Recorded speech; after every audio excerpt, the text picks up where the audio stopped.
পরপর 3টা সিরিজ জিতলাম আমরা এবং আমার কাছে মনে হচ্ছে যে প্লেয়ারদের আত্মবিশ্বাস ছিল অনেক এবং এটা একটা একটা ক্রমাগত যে উন্নতির যে দিকটা সেটা দেখতে পাচ্ছি এবং এই কনফিডেন্সটা হয়তো ইনশাল্লাহ এশিয়া কাপে কাজে লাগবে। ভাই মানে একজন বোর্ড প্রেসিডেন্ট না, একজন সাবেক ক্রিকেটার হিসেবে অধিনায়ক হিসেবে দর্শকের জিজ্ঞেস করছি, মানে যেহেতু বাংলাদেশ জুনিয়র ওদের অধীনে অনেক প্র্যাকটিস করেছে, তারপরে একটা ব্যাটিং প্রিপারেশনের জন্য একটা আগে ব্যাটিং করাটা আসলে পজিটিভ হতো কিনা বা একটু দেখে নেওয়া এশিয়া কাপের আগে?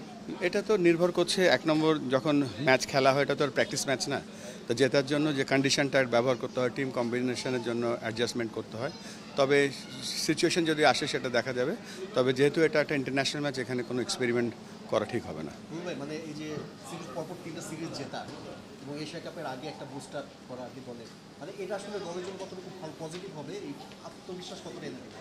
এখানে আত্মবিশ্বাস তো অবশ্যই, তবে আপনার ব্যাটসম্যানদের যে ব্যাটারদের যে শর্ট খেলার কনফিডেন্স, বোলারদের যে একটা একটা একটা ওভার খারাপ করার পর ফিরে আসা, ওভারঅল ফিল্ডিং, এতে বোঝা যাচ্ছে দলের আত্মবিশ্বাসটা বাড়ছে। তবে এটাও ঠিক যে প্রত্যেকটা ম্যাচ এক একটা পরীক্ষা, তবে এই আত্মবিশ্বাসটা অবশ্যই তাদের সামনের ম্যাচগুলোতে কাজে লাগবে। এখানে শুধু এশিয়া কাপ না, তারপরে 2026 আমাদের T20 বিশ্বকাপও আছে। সো এটা তো একটা কনসিস্টেন্সি, আশা করব যে এই প্লেয়ারদের যে আত্মবিশ্বাসটা আছে সেটা ধরে রাখা যাবে। বোলারদের পারফরমেন্স কেমন দেখলেন? নাসুম সুযোগ পেলে সেই দুটো উইকেট, তানজিম সাকিব দুর্দান্ত ছিল, এই যে ইতিবাচক অ্যাপ্রোচ কেমন দেখছেন আসলে? এখানে অ্যাপ্রোচটা যেটা দেখেছি সেটা হচ্ছে যে এখানে তারা যে খারাপ বল করার যে টেন্ডেন্সি বা আপনি নাম্বার সেটা কমে গিয়েছে এবং এখানে T20 ক্রিকেট এমন একটা খেলা যে বোলারদের উপর সবসময় প্রেশার থাকে, তো সেখানে বিশেষ করে আমি নাসিম, তানজিম সকলে এবং Mustafiz they look really good. কোন জিনিসটা সবচেয়ে পজিটিভ মনে হয়েছে ভাই, মানে ওভারঅল আপনি এই সিরিজ যতটুকু যা দেখেছেন?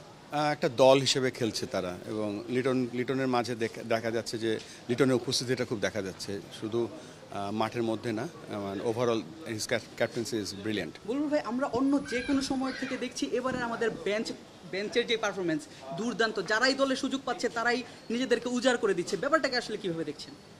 এটা তো ইন্ডিভিজুয়াল ব্যাপার, তবে অনেকগুলো ভালো খেলোয়াড় একসাথে এসছে এবং আমাদের উচিত হবে এই বাঞ্চটাকে আমরা কিভাবে আরও প্রতিযোগিতামূলকভাবে রেডি করতে পারি। দেখেন আমাদের একটা বড় গ্রুপ কিন্তু অলরেডি রিটায়ার করে গিয়েছে এবং এখানে আমাদের এই প্লেয়ারগুলো এখন সুযোগ পেয়েছে, তবে এটা আমাদের দায়িত্ব আমরা এই গ্রুপটাকে আমরা কিভাবে গড়ে তুলছি। কেননা এই ক্রিকেট এমন একটা খেলা যে ফর্মের অনেক আপ অ্যান্ড ডাউন হয়, তবে যখন সাইড বেঞ্চে যখন কম্পিটিশনটা বেড়ে যায় তখন অটোমেটিক্যালি টিমের পারফরমেন্স কনসিস্টেন্সি থাকে।